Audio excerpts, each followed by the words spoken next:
Hello everyone, आप सभी का स्वागत है हमारे एनवीरा एजुकेशन के इस यूट्यूब चैनल पर। आज मैं आपके लिए लेकर आई हूँ कंप्यूटर अनुदेशक टेस्ट सीरीज का पार्ट 6। तो चलिए शुरू करते हैं आज की वीडियो को। टेस्ट सीरीज नंबर 6, जिसमें सबसे पहले आते हैं राजस्थान जीके के एमसीक्यूज, जिसका टॉपिक है art culture and folk traditions of Rajasthan. देखो पहला क्वेश्चन क्या है, which city is known as the cultural capital of Rajasthan? Jaipur, Jodhpur, Udaipur या फिर Bikaner. Cultural capital of Rajasthan के नाम से कौन सा शहर जाना जाता है? तो वो जाना जाता है उदयपुर। अगला क्वेश्चन देखो, which dance form of Rajasthan is performed by women while balancing pots on their heads? औरतें जो अपने सिर पर जो मटके होते हैं उन्हें बैलेंस कर कर जो डांस करती है, उस डांस के फॉर्म को राजस्थान में क्या कहा जाता है? घूमर, कालबेलिया, भवाई या फिर चारी। क्या कहा जाता है? तो उसको भवाई कहा जाता है। राजस्थान का वह डांस जिसे औरतें अपने सिर पर मटके बैलेंस कर कर करती हैं। अगला क्वेश्चन देखो, Kalbelia dance was included in the UNESCO intangible cultural heritage list in. Kalbelia जो नृत्य है उसको यूनेस्को जो कल्चरल हेरिटेज की लिस्ट है उसमें कब शामिल किया गया था? 2009 में, 2008 में, 2009 में, 2010 में या फिर 2012 में? कब किया गया था? तो 2010 में किया गया था। अगला क्वेश्चन देखो, which city is famous for Bandhani? Bandhani जो डाई होता है जिसमें कपड़े के ऊपर डोरी बांधकर ऐसे अलग अलग कलर डाले जाते हैं तो एक बहुत ही अच्छी डिजाइन बनकर निकल आती है, बांधनी कहा जाता है उसको। कौन सा शहर जो इसके लिए प्रसिद्ध है? जोधपुर, जयपुर, बाड़मेर या फिर बीकानेर? तो बांधनी के लिए फेमस है ऑप्शन ए जोधपुर। अगला क्वेश्चन देखो, which folk dance is mainly performed by the Bhil tribe? Bhil जनजाति के द्वारा जो कौन सा फोक डांस जो है वो परफॉर्म किया जाता है? गैर, घूमर, कथक या फिर चरी? कौन सा परफॉर्म किया जाता है? तो गैर परफॉर्म किया जाता है भील ट्राइब के द्वारा। अगला क्वेश्चन देखो, which folk theatre of Rajasthan is very popular? Nautanki, Tamasha, ख्याल या फिर यक्षगान? कौन सा फोक थिएटर है राजस्थान का जो प्रसिद्ध है? क्या होगा इसका आंसर? तो इसका राइट आंसर होगा ख्याल। अगला क्वेश्चन देखो, question number 7, which musical instrument is called the pride of Rajasthan? कौन से म्यूजिकल इंस्ट्रूमेंट को प्राइड ऑफ राजस्थान कहा जाता है? राजस्थान की शान, गर्व, प्राइड। कौन से म्यूजिकल इंस्ट्रूमेंट को कहा जाता है? तबला, रावण हत्ता, गिटार या फिर पियानो को? तो वो कहा जाता है रावण हत्ते को, रावण हत्ता। अगला क्वेश्चन देखो, मांगनियार एंड लांगा आर फेमस फॉर? मांगनियार और लांगा किसके लिए प्रसिद्ध है? पेंटिंग के लिए, फोक सिंगिंग के लिए, पपेट मेकिंग यानी कठपुतली बनाने के लिए या फिर पॉटरी के लिए? किसके लिए फेमस है? तो वो है फोक सिंगिंग के लिए फेमस। ठीक है, अगला क्वेश्चन देखो, पाबूजी की फड़ इज अ फेमस? पाबूजी की फड़ क्या है? फेमस नृत्य है, कोई पेंटिंग है, कोई गाना है, सॉन्ग है या फिर मंदिर है? पाबूजी की फड़ क्या है? एक पेंटिंग है, प्रसिद्ध पेंटिंग है। ठीक है, अगला क्वेश्चन देखो, which festival is famous for camel trading? Camel trading के लिए कौन सा त्योहार जो प्रसिद्ध है? गणगौर, पुष्कर का मेला, तीज या फिर गोगा मेडी का मेला? क्या होगा इसका राइट आंसर? इसका राइट आंसर है पुष्कर का मेला। पुष्कर का मेला जो है कैमल ट्रेडिंग के लिए प्रसिद्ध है। अगला देखो, which painting style is famous in Nathdwara? Nathdwara में कौन सी जो है चित्रकला, जो चित्रकला का स्टाइल है वो फेमस है, प्रसिद्ध है? फड़, पिछवाई, मंदाना या फिर मिनिएचर? क्या फेमस है भाई? नाथद्वारा का प्रसिद्ध पेंटिंग स्टाइल कौन सा है? तो वो है पिछवाई। ऑप्शन बी इसका राइट आंसर होगा। अगला क्वेश्चन देखो, विच फेस्टिवल यानी कि कौन सा त्योहार फेमस है for camel trading? Camel trading के लिए कौन सा त्योहार फेमस है? गणगौर, पुष्कर का मेला, तीज या गोगामेडी मेला? ये क्वेश्चन रिपीट हो चुका है, इसका आंसर मैंने बता दिया था, पुष्कर का मेला। ये क्वेश्चन रिपीट हो गया है गलती से। देखो इसका आंसर है पुष्कर का मेला। अगला क्वेश्चन देखो, Ramdevra Mela is held in which district? Ramdevra का जो मेला है कौन से जिले में लगता है?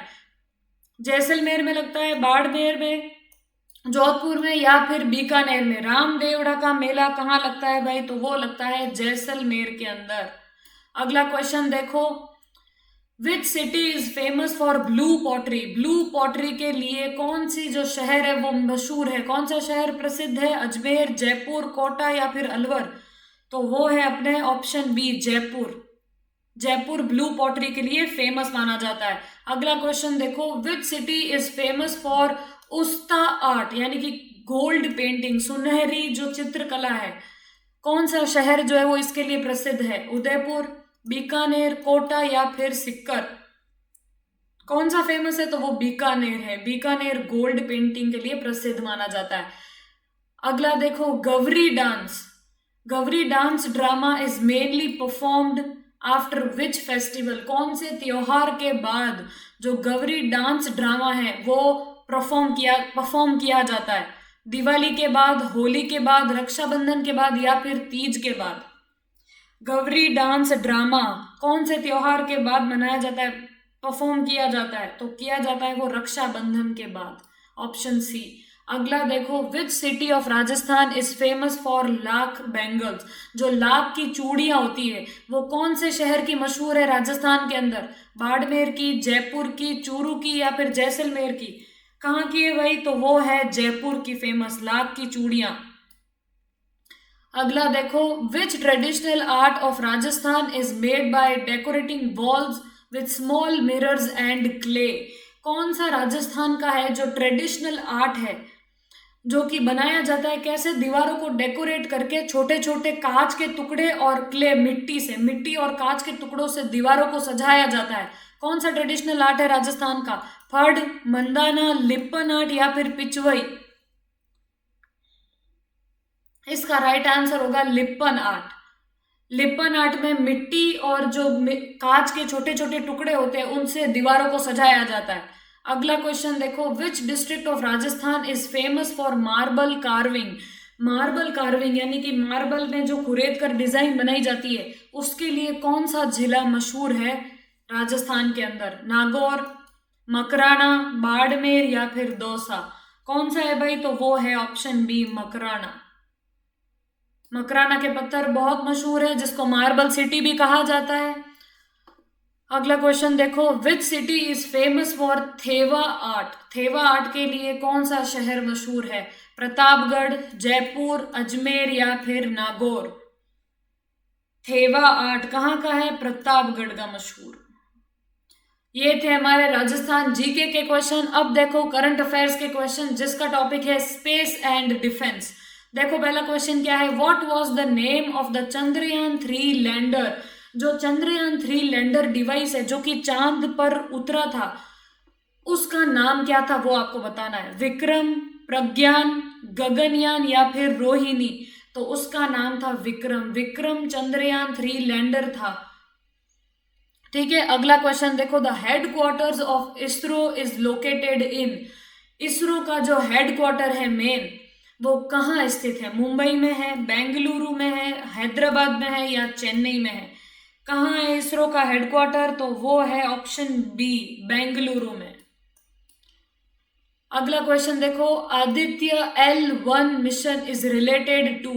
आदित्य L1 मिशन किससे रिलेटेड है? मून से, मार्स से, सन से या फिर वीनस से? तो वो रिलेटेड है अपने ऑप्शन सी, सन से, आदित्य L1 मिशन। ठीक है, अगला क्वेश्चन देखो, DRDO स्टैंड्स फॉर? DRDO की फुल फॉर्म क्या होती है?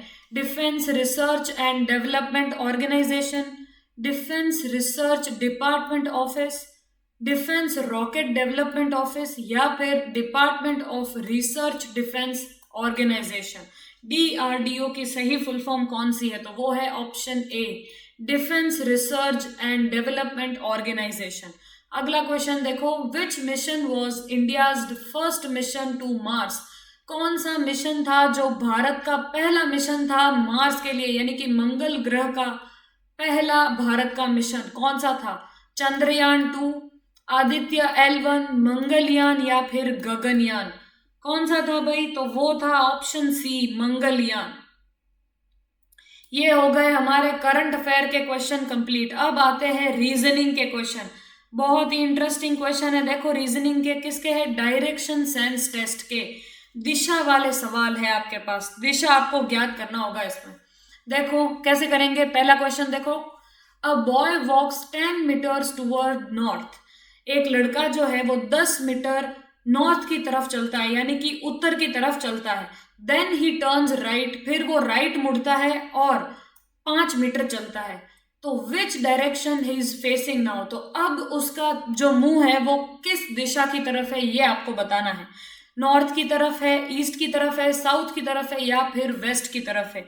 एक लड़का 10 मीटर चलता है उत्तर की तरफ, फिर वो राइट की तरफ टर्न होता है और 5 मीटर और चलता है। तो अब उसका जो मुंह है वो किस दिशा में है, ये आपको बताना है। तो इसका राइट आंसर होगा ईस्ट की तरफ है, ऑप्शन बी। ठीक है, ईस्ट की तरफ है। अगला क्वेश्चन देखो, a man is facing west.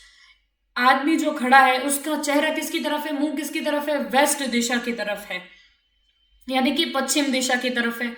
अब वो टर्न होता है 270 डिग्री, 270 डिग्री वो मुड़ा और नाउ ही इज फेसिंग। अब 270 डिग्री जब वो मुड़ेगा तो अब उसका चेहरा कौन सी दिशा में है, ये आपको बताना है। उसका चेहरा पश्चिम की तरफ था, पश्चिम से अगर 270 डिग्री वो टर्न होता है तो उसका चेहरा किस तरफ होगा? नॉर्थ की तरफ होगा, साउथ की तरफ होगा, ईस्ट की तरफ होगा या फिर वेस्ट की तरफ होगा? तो उसका चेहरा हो जाएगा साउथ की तरफ, यानी कि दक्षिण की तरफ। अगला क्वेश्चन देखो, a man walks 10 metres south. एक आदमी जो है वो 10 मीटर चलता है साउथ की तरफ, यानी कि दक्षिण की तरफ। फिर 10 मीटर वो चलता है ईस्ट की तरफ, यानी कि पूरब की तरफ 10 मीटर चलता है। He is in which direction from the start? शुरुआत से अब वो किस दिशा की तरफ खड़ा है, ये आपको बताना है। साउथ की तरफ चला 10 मीटर, फिर वो ईस्ट की तरफ चला 10 मीटर। तो शुरुआत से अब वो किस दिशा की तरफ खड़ा है, ये आपको बताना है। साउथ ईस्ट की तरफ है, नॉर्थ ईस्ट की तरफ है, साउथ वेस्ट की तरफ है या फिर नॉर्थ वेस्ट की तरफ है? तो साउथ से चला, ईस्ट से चला, तो वो कहाँ होगा? अभी साउथ ईस्ट की तरफ होगा। तो इसका राइट आंसर क्या होगा? South east, option A. अगला क्वेश्चन देखो, a person turns 90 degree clockwise from north he faces. एक जो पर्सन है वो 90 डिग्री घूमता है क्लॉकवाइज। क्लॉकवाइज घूमेगा कहाँ से? नॉर्थ की तरफ से, यानी कि उत्तर की तरफ से अगर 90 डिग्री वो घूमता है तो अब उसका चेहरा किस दिशा में होगा?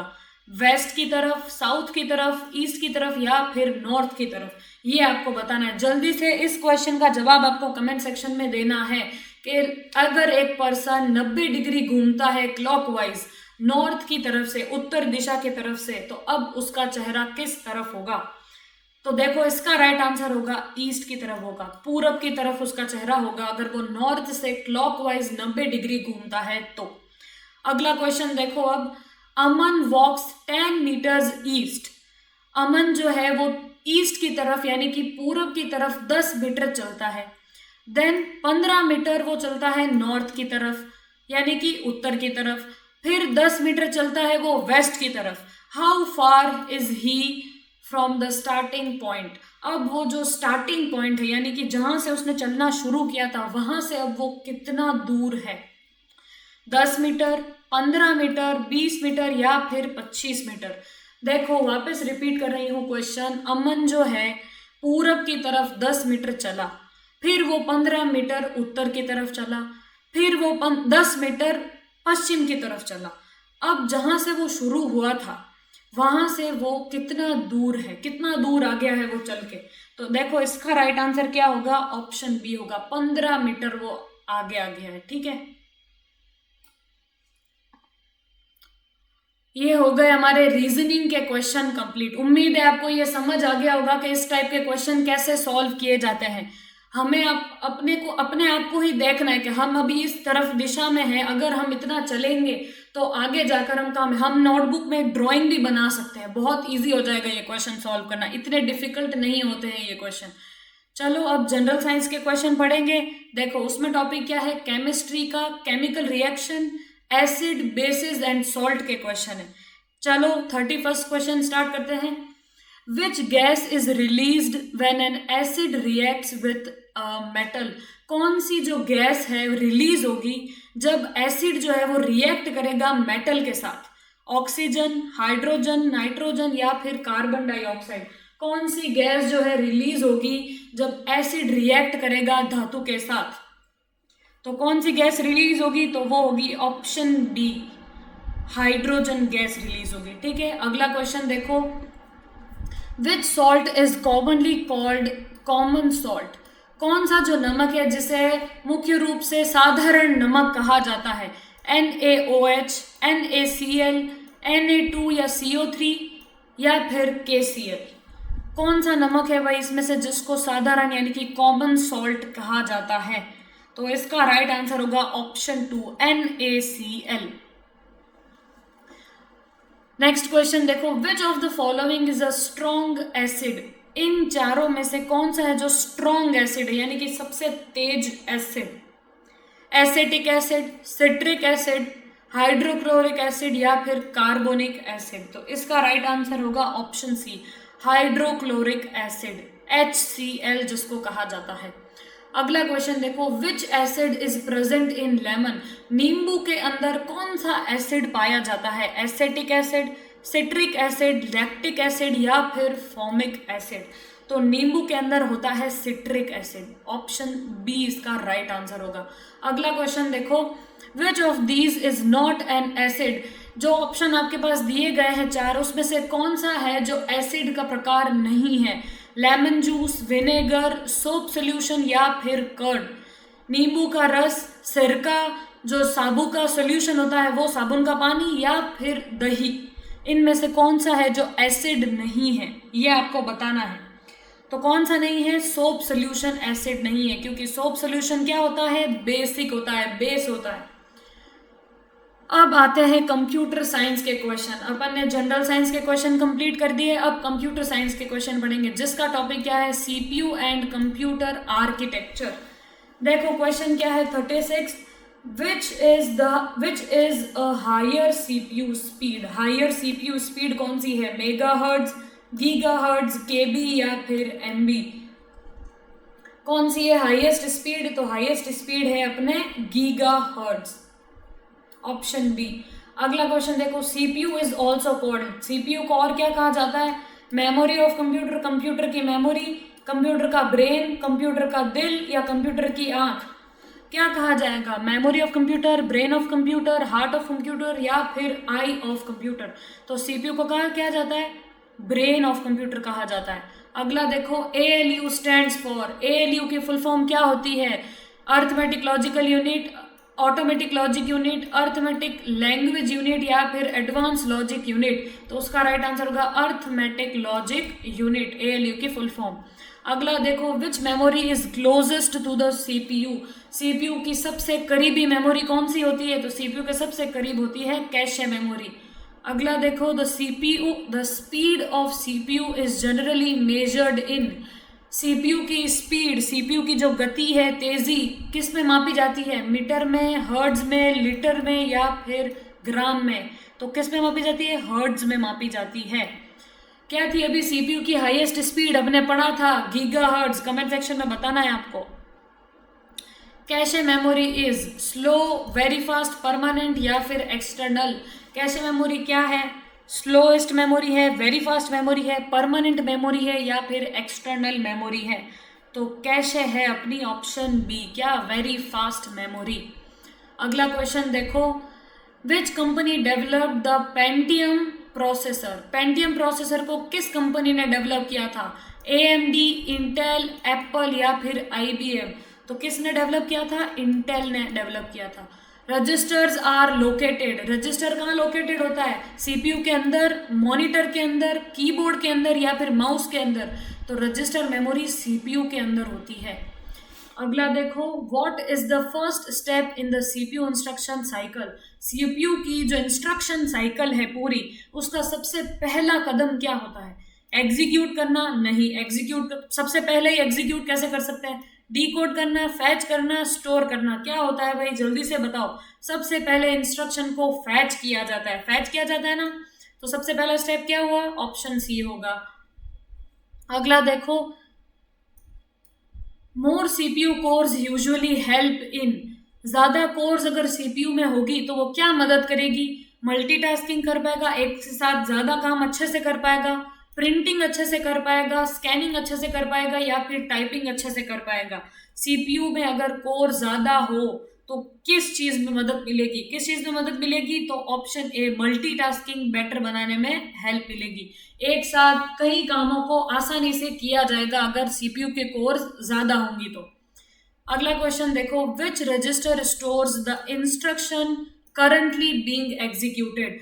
कौन से प्रकार का रजिस्टर है जो स्टोर करके रखता है? क्या जो करंट में, यानी कि अभी वर्तमान सीपीयू में जो इंस्ट्रक्शन एग्जीक्यूट हो रही है उसे कौन सा रजिस्टर स्टोर करता है? तो इंस्ट्रक्शन रजिस्टर स्टोर करने का काम करता है। ठीक है, अगला देखो, 47th क्वेश्चन क्या है? विच बस carries data between CPU and memory. कौन सी बस जो है डेटा कैरी करती है सीपीयू और मेमोरी के बीच में? एक्चुअल डेटा को कैरी करने का काम किसका होता है भाई? डेटा बस का होता है। अगला क्वेश्चन देखो, which architecture stores data and instruction in the same memory. कौन से आर्किटेक्चर है जो स्टोर करता है डेटा को और इंस्ट्रक्शंस को एक सेम ही मेमोरी के अंदर? Harvard architecture, von Neumann architecture, cloud architecture, या फिर पैरेलल आर्किटेक्चर। इन चारों में से कौन सा आर्किटेक्चर है जो सेम मेमोरी के अंदर डेटा और इंस्ट्रक्शन दोनों को स्टोर करके रखता है? तो इसका राइट आंसर होगा वॉन न्यूमन आर्किटेक्चर। ठीक है, अगला क्वेश्चन देखो, अ 64 bit processor can generally process. जो 34 बिट यानी कि 64 बिट का जो प्रोसेसर है जनरली प्रोसेस कर सकता है 8 बिट को, 16 बिट को, 32 बिट को, या 64 बिट को। कितनी बिट को प्रोसेस कर सकता है भाई? 64 बिट प्रोसेसर तो 64 बिट्स को प्रोसेस कर सकता है। सिंपल था। अगला देखो, which architecture uses many complex instruction. कौन सा आर्किटेक्चर है जो यूज करता है बहुत सारी कॉम्प्लेक्स इंस्ट्रक्शंस को? RISC, CISC, हार्वर्ड, या फिर वॉन न्यूमन। क्या होगा इसका राइट आंसर? CISC। अगला देखो, which memory is called volatile memory. कौन सी मेमोरी वॉलेटाइल मेमोरी है भाई? तो वॉलेटाइल मेमोरी अपनी RAM is a volatile memory.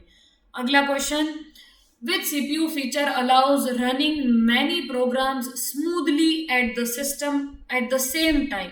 Same time पर, यानी कि सेम ही समय पर, एक समय में बहुत सारे प्रोग्राम्स को स्मूथली रन करने का फीचर कौन सा है? CPU feature multi core processing, CD drive, floppy disk, या फिर प्रिंटर पॉट। कौन सा सीपीयू का फीचर है जो अलाउ करता है एक टाइम पर बहुत सारे प्रोग्राम्स को रन करना, वो भी स्मूथली? तो इसका राइट आंसर होगा option A, option A, multi core processing. ये राइट आंसर होगा इसका। अगला देखो, विच बस इज वन वे। कौन सी बस जो है यूनी डायरेक्शनल है, एक ही दिशा में काम करने वाली बस कौन सी है भाई? Data bus, control bus, address bus, या फिर सिस्टम बस? तो वो है address bus. Option C, address bus है वो। अगला क्वेश्चन देखो, pipelining mainly helps to. Pipelining किस में मदद करती है? इंक्रीज सीपीयू स्पीड, सीपीयू की स्पीड इंक्रीज करने में, रिड्यूस करने में मॉनिटर की साइज, इंक्रीज करने में हार्ड डिस्क का स्पेस, या फिर इंप्रूव करने में प्रिंटर की क्वालिटी।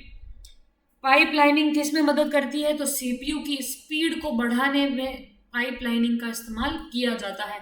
अगला देखो, hyper threading helps the CPU to. Hyper threading जो है वो सीपीयू को किस में मदद करती है? Run more task efficiently.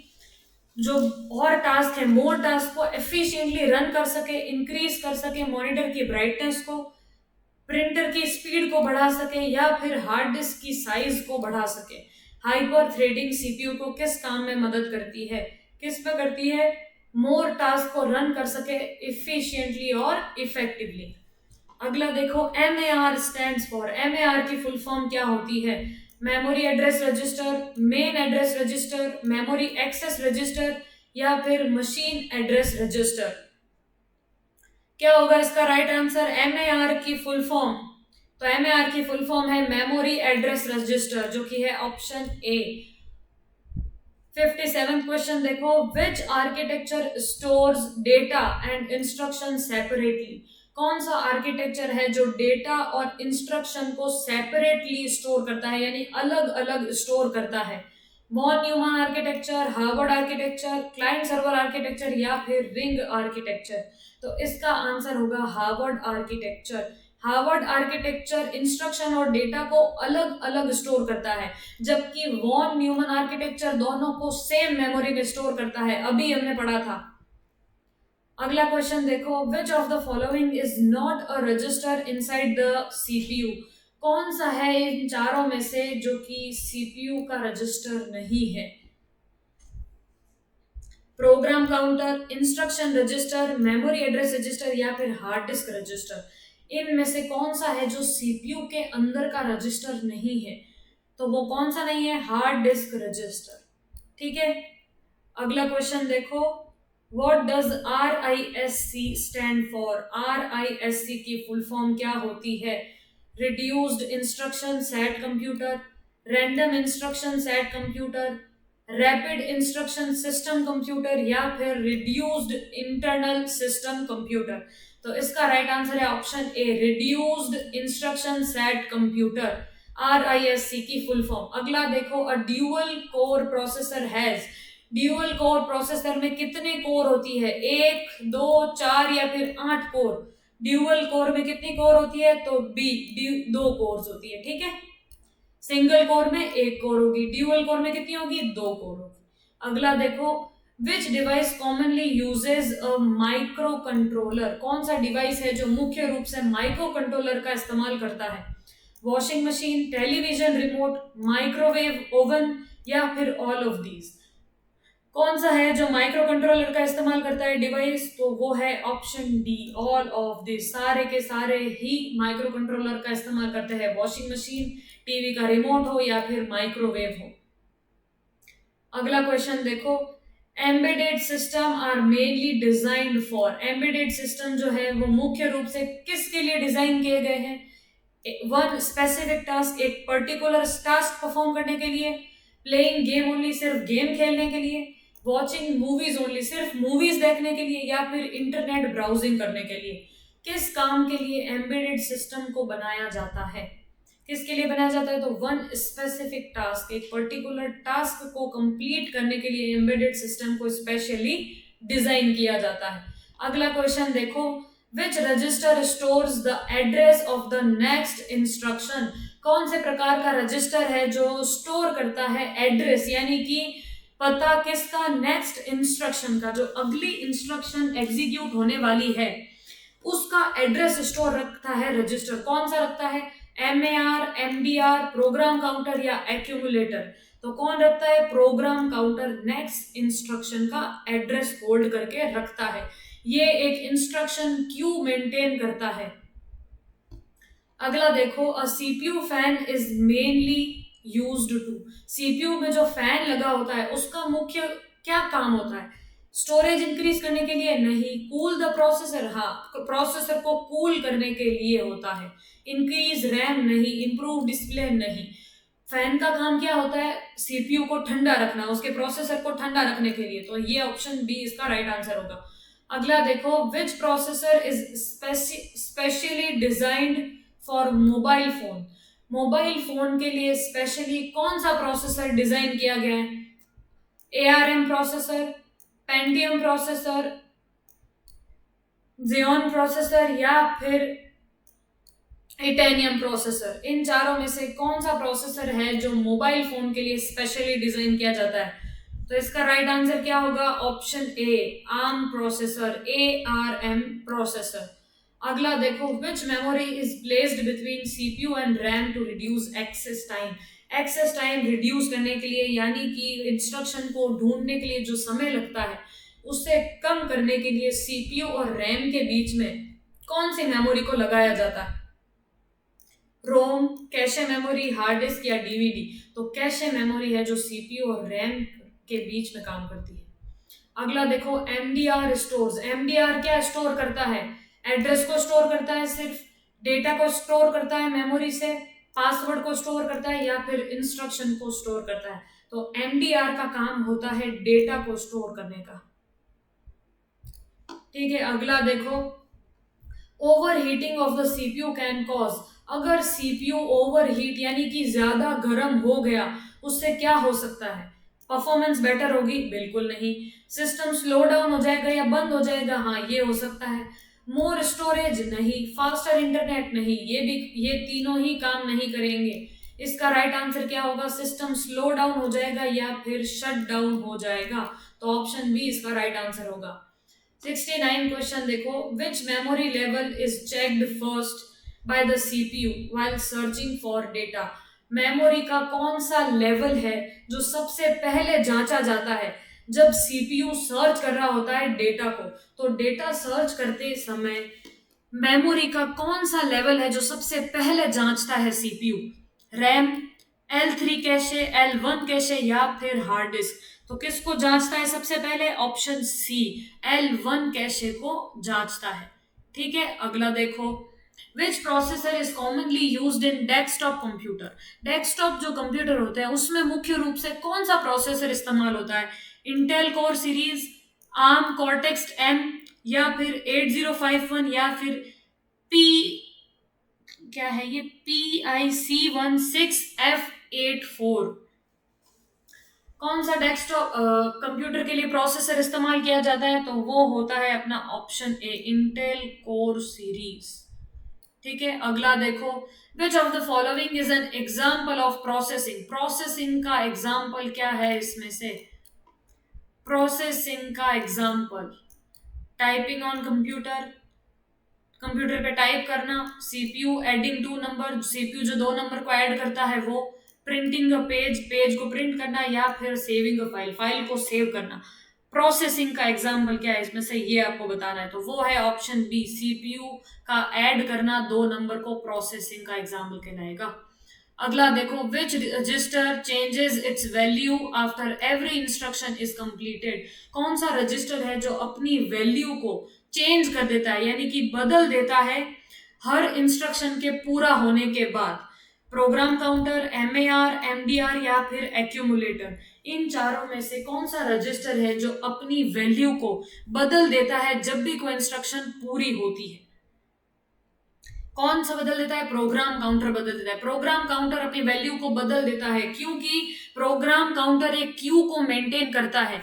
तो जब इंस्ट्रक्शन एग्जीक्यूट हो जाएगी तो जो दूसरी नेक्स्ट इंस्ट्रक्शन उस प्रोग्राम काउंटर पे स्टोर है उसे वो सीपीयू के पास भेज देगा और वैल्यू को अपनी चेंज कर देगा।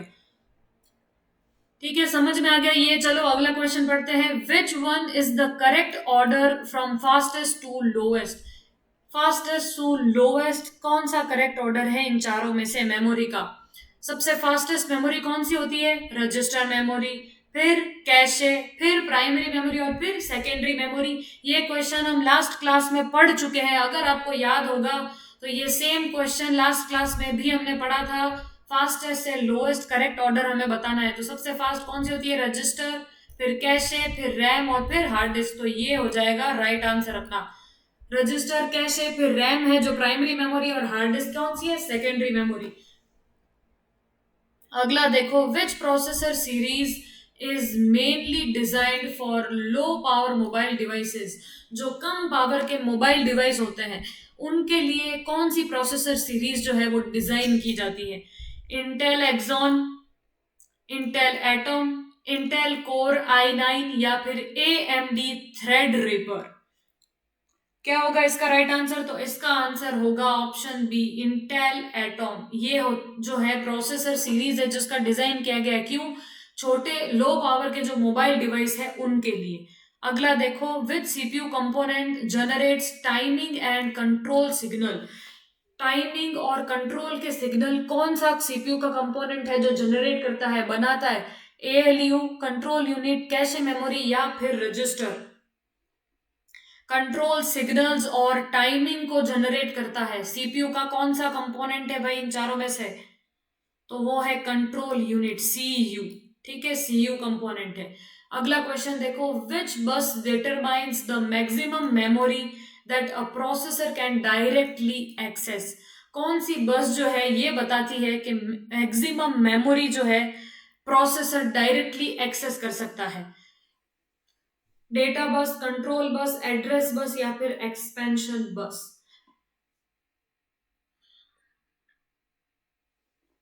क्या होगा इसका राइट आंसर? जल्दी से आपको बताना है। कौन सी बस है वो जो बताती है कि मेमोरी, मैक्सिमम मेमोरी कितनी है जो प्रोसेसर डायरेक्टली एक्सेस कर सकता है? तो इसका राइट आंसर होगा एड्रेस बस, ऑप्शन सी। अगला क्वेश्चन देखो, अ processor with a 32-bit address bus can directly addresses approximately 2 GB, 4 GB, 8 GB या फिर 16 GB? क्या होगा इसका राइट आंसर? प्रोसेसर जिसके पास 32-bit एड्रेस अवेलेबल है, यानी कि 32-bit एड्रेस की बस है जिसके पास, तो वो अप्रोक्सीमेटली कितना एड्रेस डायरेक्ट कर पाएगी एक्सेस? 2 GB का, 4 GB का, 8 या फिर 16 GB का? तो इसका राइट आंसर क्या होगा? Option B, 4 GB।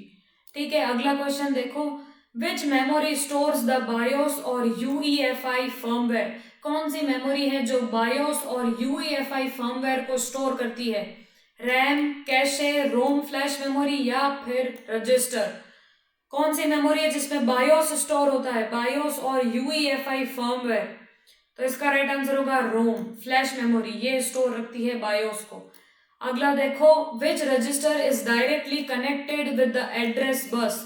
कौन सा रजिस्टर है जो एड्रेस बस से डायरेक्टली कनेक्टेड होता है? एमएआर, एमडीआर, एक्यूमुलेटर या फिर आईआर? क्या होगा इसका राइट आंसर? तो देखो इसका राइट आंसर होगा एमएआर, मेमोरी एड्रेस रजिस्टर। अगला देखो, what is the main disadvantage of increasing CPU clock speed too much? अगर सीपीयू की क्लॉक स्पीड हमने बहुत ज्यादा बढ़ा दी तो उसका मेन डिसएडवांटेज क्या होगा? इसका मुख्य नुकसान, लेस रैम, रैम कम हो जाएगी, मोर हीट जनरेशन, ज्यादा हीट जनरेट होगी, स्मॉलर हार्ड डिस्क कम हो जाएगी या फिर लेस कैशे मेमोरी? क्या डिसएडवांटेज होगा भाई जब सीपीयू की क्लॉक स्पीड को बहुत ज्यादा बढ़ा दिया जाएगा? क्या होगा उससे? मोर हीट जनरेट होगी, रैम उतनी ही रहेगी, हार्ड डिस्क और मेमोरी उतनी ही रहेगी, लेकिन हीट ज्यादा जनरेट होने लग जाएगी। अगला देखो, which processor is specially designed for professional workstation computers? कौन सा प्रोसेसर है जिसको स्पेशली डिजाइन किया गया है? किसके लिए? प्रोफेशनल वर्कस्टेशन कंप्यूटर्स के लिए। Intel Xeon, Intel Atom, Pentium या फिर इंटेल सेलेरॉन? कौन सा किया गया? तो इंटेल एक्सॉन डिजाइन किया गया इसके लिए। चलो नेक्स्ट क्वेश्चन देखो, विच generation of computers first used micro processor? कौन सी जनरेशन के कंप्यूटर ने सबसे पहले माइक्रो प्रोसेसर का इस्तेमाल किया था? First generation, second generation, third generation या फिर फोर्थ जनरेशन? तो माइक्रो प्रोसेसर किस जनरेशन में आए थे? वो आए थे फोर्थ जनरेशन में। तो फोर्थ जनरेशन के कंप्यूटर ने सबसे पहले माइक्रो प्रोसेसर का इस्तेमाल किया था। अगला देखो, which of the following is not a characteristics of RISC processor? ये जो चार आपके पास ऑप्शन दे रखे हैं उसमें से आरआईएससी प्रोसेसर की कौन सी विशेषता है जो नहीं है? सिंपल इंस्ट्रक्शन, फिक्स्ड इंस्ट्रक्शन की length, large number of register या फिर कॉम्प्लेक्स इंस्ट्रक्शन? आरआईएससी प्रोसेसर की विशेषता नहीं है इनमें से, कौन सी नहीं है? तो कॉम्प्लेक्स इंस्ट्रक्शन इसकी विशेषता नहीं है। अगला देखो, if the required data is not found in the cache memory? अगर हमें जो डेटा चाहिए वो हमें कैशे मेमोरी में नहीं मिला where does the CPU look next, तो सीपीयू उसके बाद उस इंस्ट्रक्शन को या रिक्वायर्ड डेटा को कहाँ ढूंढेगा, रोम में, रैम में, हार्ड डिस्क में या फिर रजिस्टर में। अगर उसे डेटा कैशे मेमोरी में नहीं मिला तो उसके बाद वो डेटा कहाँ ढूंढने जाएगा, किस में ढूंढेगा, तो वो ढूंढेगा रैम के अंदर, रैम में ढूंढेगा डेटा। अगला देखो, which of the following affects CPU performance the least, इनमें से कौन सा फॉलोइंग है जो सीपीयू की परफॉर्मेंस को सबसे कम अफेक्ट करता है। नंबर ऑफ कोर्स से परफॉर्मेंस पे फर्क पड़ता है सीपीयू के, कैशे की साइज से फर्क पड़ता है, क्लॉक की स्पीड से फर्क पड़ता है या फिर मॉनिटर की साइज से फर्क पड़ता है।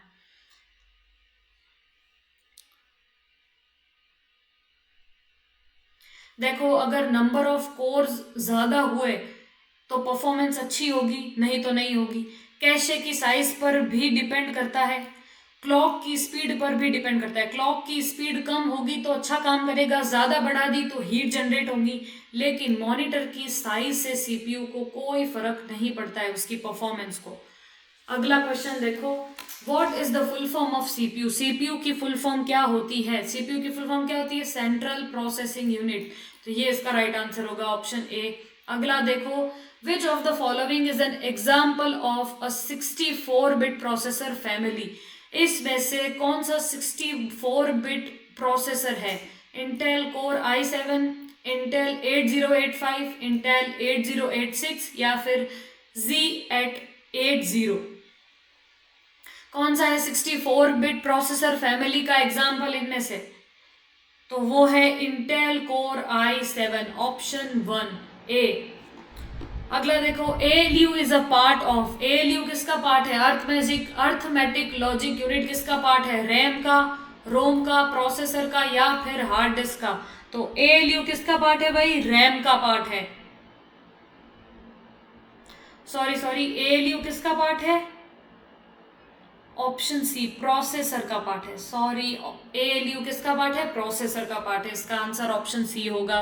89 देखो, cache memory is faster than RAM because, cache memory RAM से तेज है, क्यों, it is inside the CPU, CPU के अंदर होती है cache memory, CPU memory large होती है साइज में, एक्सटर्नल होती है या फिर परमानेंट होती है। कैशे मेमोरी रैम से तेज क्यों है, क्योंकि वो सीपीयू के अंदर होती है, लार्ज होती है, एक्सटर्नल होती है या फिर परमानेंट मेमोरी होती है। तो इसका राइट आंसर क्या होगा, कैशे मेमोरी सीपीयू के अंदर होती है इसलिए तेज होती है। अगला क्वेश्चन देखो, CPU and RAM are connected directly to, CPU और रैम डायरेक्टली किससे कनेक्ट होते हैं, ऑप्टिकल डिस्क से, फ्लैश मेमोरी से, मदरबोर्ड से या फिर मैग्नेटिक टेप से। सीपीयू और रैम डायरेक्टली किससे कनेक्टेड होते हैं, तो वो किससे कनेक्टेड होते हैं, मदरबोर्ड से कनेक्टेड होते हैं, ऑप्शन सी इसका राइट आंसर होगा। अगला क्वेश्चन देखो, which architecture stores program instruction and data in the same memory, कौन सा आर्किटेक्चर है जो प्रोग्राम इंस्ट्रक्शन और डेटा को सेम मेमोरी में ही स्टोर रखता है, ये क्वेश्चन हम ऑलरेडी पढ़ चुके हैं। कौन सा आर्किटेक्चर है, वॉन न्यूमन आर्किटेक्चर, जो एक ही मेमोरी में प्रोग्राम के इंस्ट्रक्शन और डेटा दोनों को स्टोर रखता है। और चलो आपको कमेंट सेक्शन में ये बताना है कि इंस्ट्रक्शन और डेटा दोनों को अलग अलग स्टोर कौन सा आर्किटेक्चर करता है, ठीक है, सभी कमेंट सेक्शन में इसका आंसर लिखेंगे। चलो नेक्स्ट क्वेश्चन पढ़ते हैं।